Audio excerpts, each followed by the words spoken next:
बिस्मिल्लाहिर्रहमानिर्रहीम। अस्सलाम वालेकुम नाज़रीन, मैं हूं साकिब बशीर। बात करेंगे इस्लामाबाद हाई कोर्ट और लाहौर हाई कोर्ट से आने वाले दो बड़े फैसलों से मुतल्लिक, और दोनों का ताल्लुक 9 मई के केसेस के हवाले से है। इस्लामाबाद हाई कोर्ट से 9 मई केसेस में पीटीआई के कारकुनान को एक बड़ा रिलीफ मिला है। उसके हवाले से बात करेंगे कि ये सज़ा कब हुई थी और ये रिलीफ कैसे मिल गया इस्लामाबाद हाई कोर्ट से, जहां पे इमरान खान के केसेस भी समाअत के लिए मुकर्रर नहीं हो रहे, और वो रिलीफ भी 9 मई के केसेस में मिला है। इसकी तफसीलात आपके सामने रखेंगे। और सबसे बड़ा और सबसे अहम केस, इमरान खान की 8 लाहौर के 9 मई के मुकदमात में जो जमानत की दरखास्तें थी, उन पर लाहौर हाई कोर्ट ने जो जमानतें थी, उनकी दरखास्तें थी, वो मुस्तरद कर दी थी 24 जून को। और उसके फैसले का इंतजार था कि फैसला किस बुनियाद पर किया गया है, क्या वजूहात दी गई हैं। इस हवाले से काफी दिलचस्प पहलू हैं। 3 अहम शख्सियात जो है वो जो पुलिस के एहलकार थे, वो कहां कहां कैसे कैसे पीटीआई के अंदर रहे, और उसके बाद मुखबरी भी की, और आखिरकार वो इमरान खान और पीटीआई की पूरी लीडरशिप के खिलाफ गवाह बन चुके हैं। 2 बड़ी मीटिंग्स का जिक्र है, एक चक्री इंटरचेंज की और एक लाहौर जमान पार्क की मीटिंग। इस फैसले में उसका जिक्र किया गया है। हैरान कौन तौर पर जब लाहौर यहाँ पे रावलपिंडी इंसदाद दहशतगर्दी अदालत ने रावलपिंडी की इंसदाद दहशतगर्दी अदालत ने 10 फरवरी 2024 को इमरान खान की 8 जो केसेस थे रावलपिंडी के, उनकी जमानतें मंजूर कर ली थी, और वो भी बेल आफ्टर अरेस्ट की दरखास्तें थी। लेकिन आज लाहौर हाई कोर्ट ने जमानतें मुस्तरद कर दी हैं। जो चक्री इंटरचेंज की जिस मीटिंग का हवाला लाहौर हाई कोर्ट ने दिया है, उसी मीटिंग का हवाला रावलपिंडी की इंसदाद दहशतगर्दी अदालत के सामने दिया गया था। लेकिन 10 फरवरी 2024 को रावलपिंडी की एटीसी अदालत ने वो हवाला तस्लीम नहीं किया था, जमानत दे दी थी। लेकिन आज हमने देखा कि लाहौर हाई कोर्ट ने फैसला जारी किया है और उसी को बुनियाद पर जमानत मुस्तरद कर दी है। अदालतों में क्या चल रहा है, इमरान खान का जो फिजिकल रिमांड का केस था, वहां पे भी हमने देखा कि वहां लाहौर हाई कोर्ट ने जितनी भी ऑडियो वीडियो ट्रांसक्रिप्ट कैमरा ये सारी चीजें जो है वो मानने से इनकार किया था, और ये कहा था कि इसमें कहां पे लिखा है कि आपने फलां जगह अटैक करना है, कॉन्स्पिरेसी का एलिमेंट कहां पे है। लेकिन आज हमने देखा उसी लाहौर हाई कोर्ट के एक और बेंच ने उसी पर रिलायंस जो है वो कर ली, और इसको एक ग्राउंड जो है वो बना लिया मुस्तरद करने का। फैसला 7 सफ़े का है। इस फैसले में क्या लिखा गया है, कौन से अहम नुकात है, मुकम्मल तफसीलात आपके सामने रखते हैं। दूसरे सेगमेंट में पीटीआई को इस्लामाबाद हाई कोर्ट से जो रिलीफ मिला है उस पर हम जो है वो बात करेंगे। लाहौर हाई कोर्ट के 2 जजेस हैं जिन्होंने इस केस को सुना और उसके बाद इस केस का फैसला किया, जिसमें तारिक महमूद बाजवा हैं और सैयद शहबाज अली रिजवी हैं। 2 जजेस हैं, और तारिक महमूद बाजवा साहब के हवाले से बताया जाता है कि ये एडिशनल जज हैं, कंफर्म जज नहीं है। सबसे जो अहम जो अदलिया का डिक्लाइन आप कह सकते हैं, वो तब होता है जब आप इतने हाई प्रोफाइल केसेस जो एडिशनल जज हैं उनके सामने रख देते हैं, उनको उनके सामने मुकर्रर कर देते हैं, उनको बेंच में रखते हैं।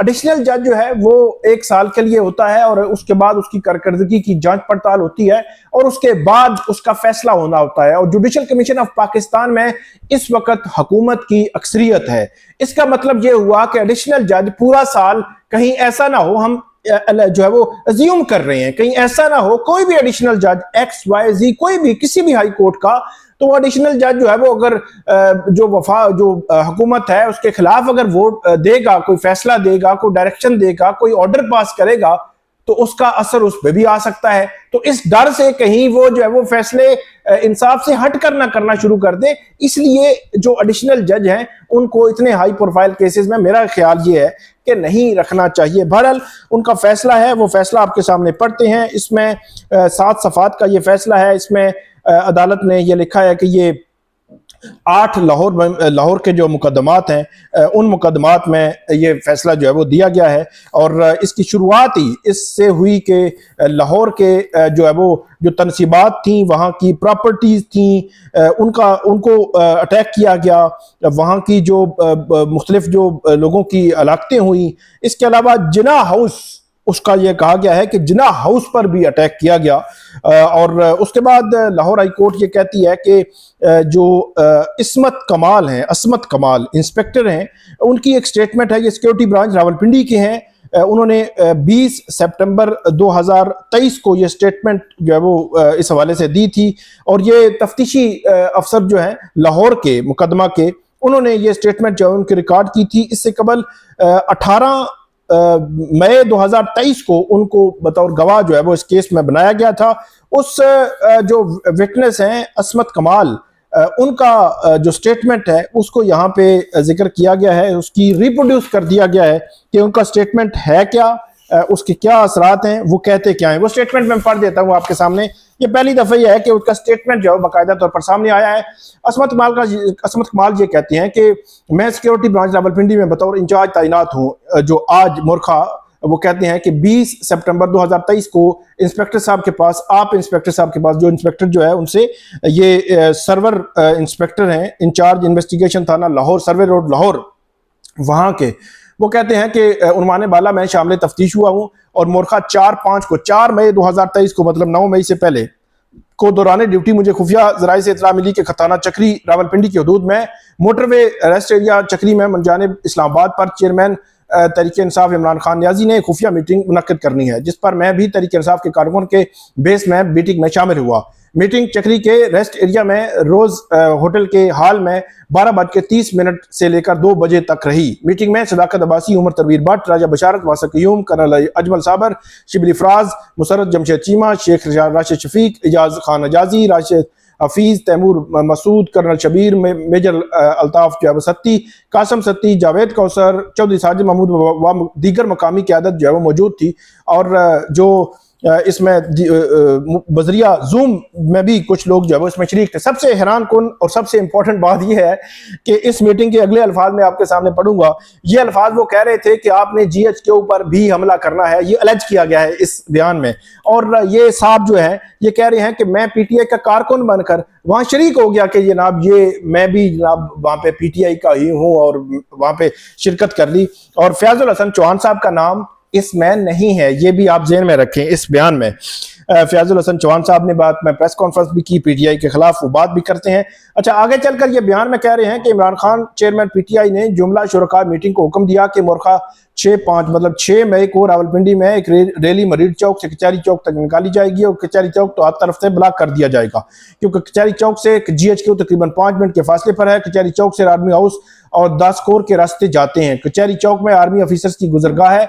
कचहरी चौक ब्लॉक करने से फौजी क़यादत को मैं पैगाम देता हूं कि अवाम उनके दफातर और घरों में दाखिल हो सकती हैं, और हदायत जारी की कि अगर मैं गिरफ्तार हो जाऊं तो पूरे मुल्क को बंद कर दें और जगह जगह धरने दें। अगर मुझे रेंजर्स या फौज गिरफ्तार करे तो GH और दीगर फौजी तस्करी मुकामात को निशाना बनाएं। आर्मी के खिलाफ भरपूर इश्तियाल अंग्रेजी नाराबाजी करें और अगर पुलिस रोकने की कोशिश करे तो पुलिस जो है वो पार्टी पर हमला करें। मेरी रिहाई तक कोई लीडर गार ना जाए, औरतों को सबसे आगे रखें और रख कर ढाल बनाएं।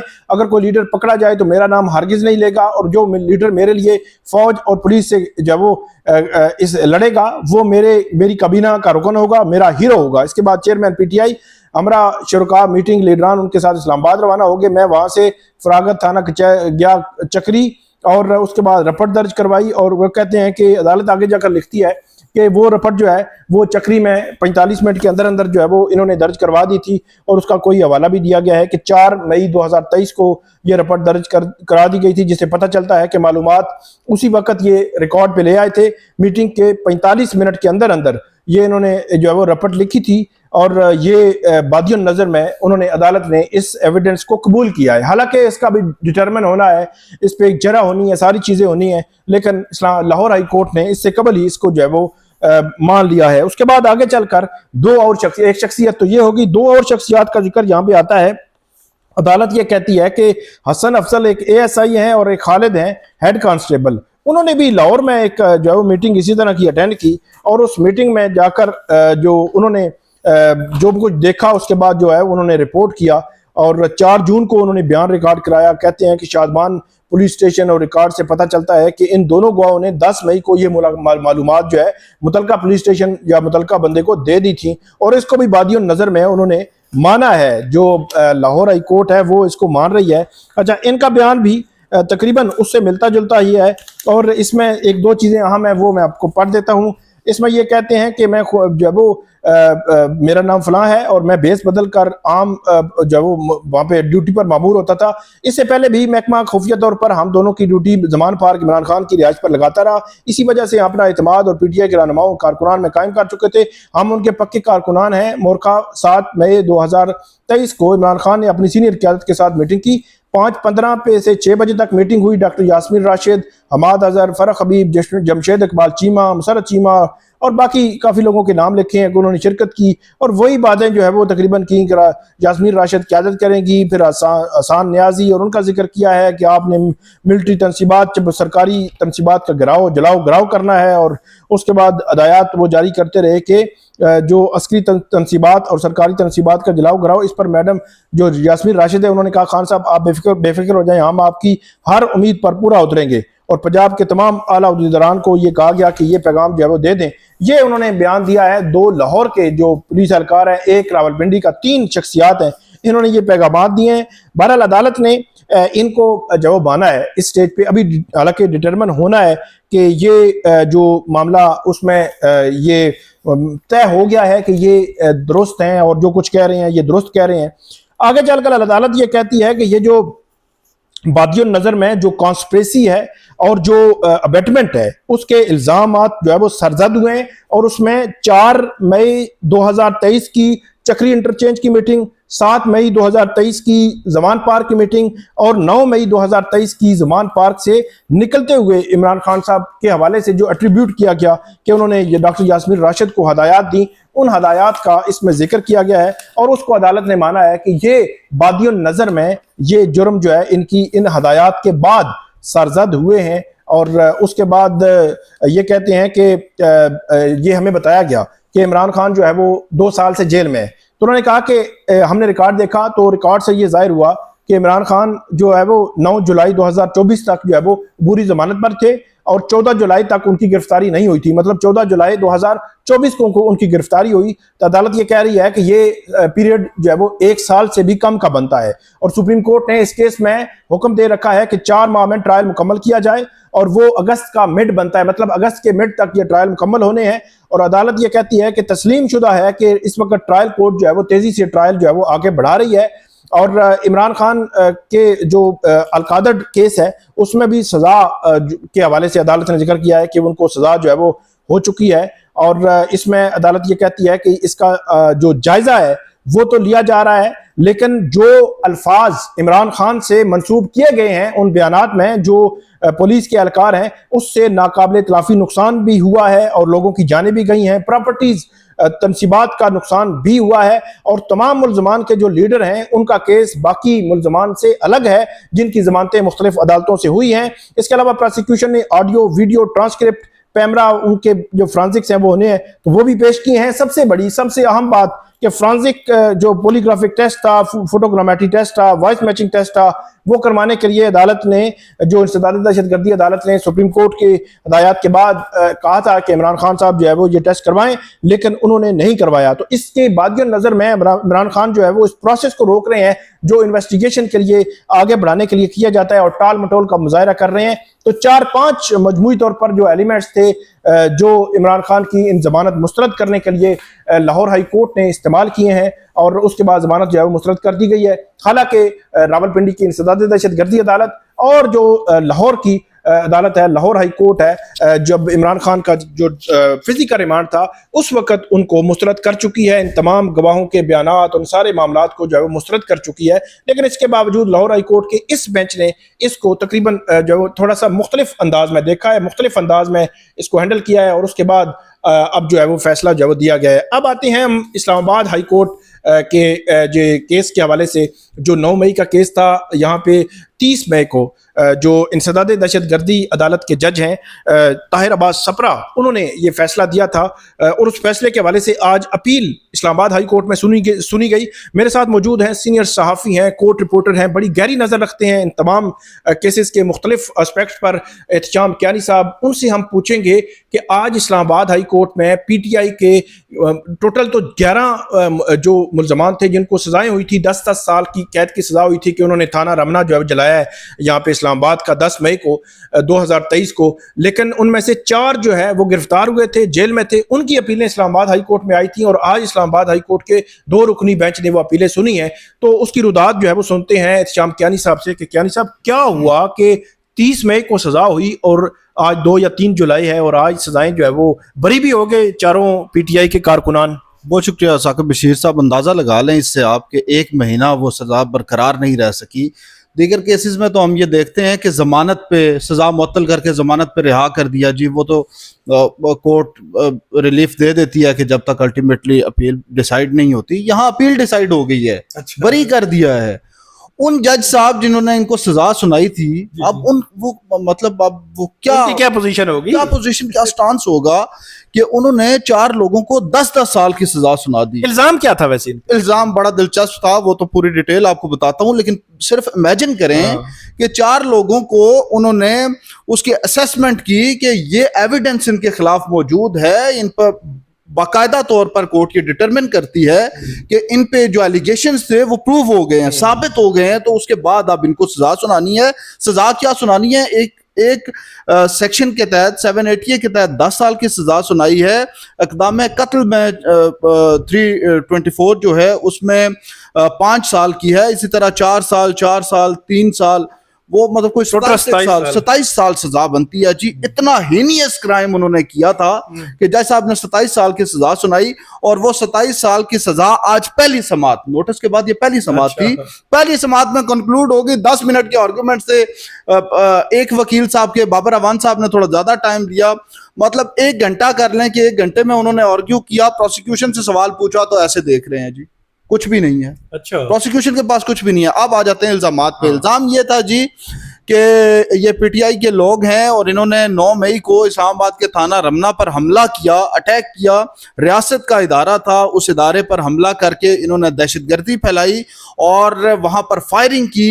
बड़ी देर तक फायरिंग होती रही, पुलिस एहलकारों पर इन्होंने हमला किया, उनकी मोटरसाइकिलें जला दी, 185 पत्थर मारे गए, क्लाशनकोफ का इस्तेमाल किया गया, एसएमजी जो होती है उसके जो एम्पिटीज जो उसके फायर होते हैं तो उसकी गोलियां जो खाली गिरती हैं वो उन्होंने कलेक्ट किए, डंडे कलेक्ट किए, पीटीआई के झंडे कलेक्ट कर लिए, टोपियां कलेक्ट कर ली पीटीआई की, वो 2 ग्रीन और रेड।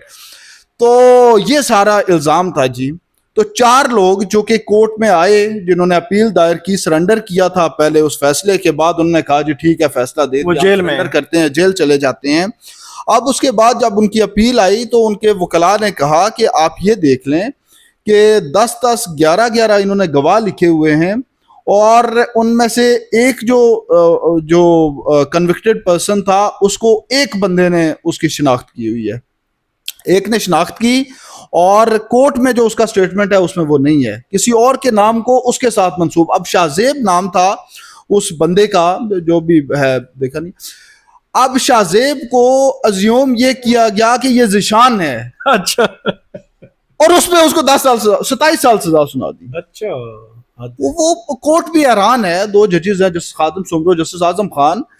अब उनके बारे में भी ये राय है कि शायद थोड़ा लीनियंट व्यू रखें और उस तरह से ना एग्रेसिवली चलें, लेकिन वो भी हैरान रह गए। उन्होंने कहा ये क्या कह रहे हैं आप कि ये मतलब आप शाहजेब को सजा सुनाई है लेकिन वो शाहजेब नहीं है, जिशान है उधर वहां पे जिसकी शिनाख्त हुई है।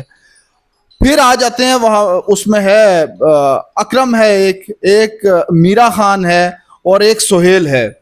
सोहेल जो है जी उसकी शिनाख्त भी एक बंदे ने की है। अच्छा, वो वहां पे 9, वो भी पुलिस के प्राइवेट विटनेस नहीं है, पुलिस के।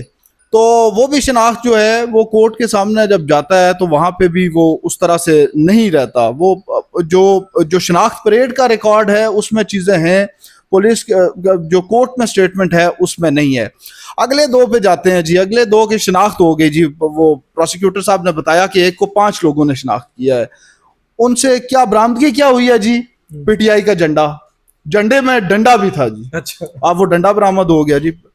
दूसरा मीरा खान जो चौथा है, उससे क्या बरामदगी हुई है? उससे पीटीआई की टोपी बरामद हुई है। अच्छा, स्पेसिफिक रोल क्या एट्रीब्यूट किया गया है किसी को कि जिस पर के 4 पुलिस वालों की अगर मोटरसाइकिल आप कहते हैं जले हैं, तो वो क्या बता रहे हैं जी कि एक पुलिस वाला होंडा सिटी में आया, आके खड़ी की और उसने देखा कि उसका मोटरसाइकिल जला हुआ है।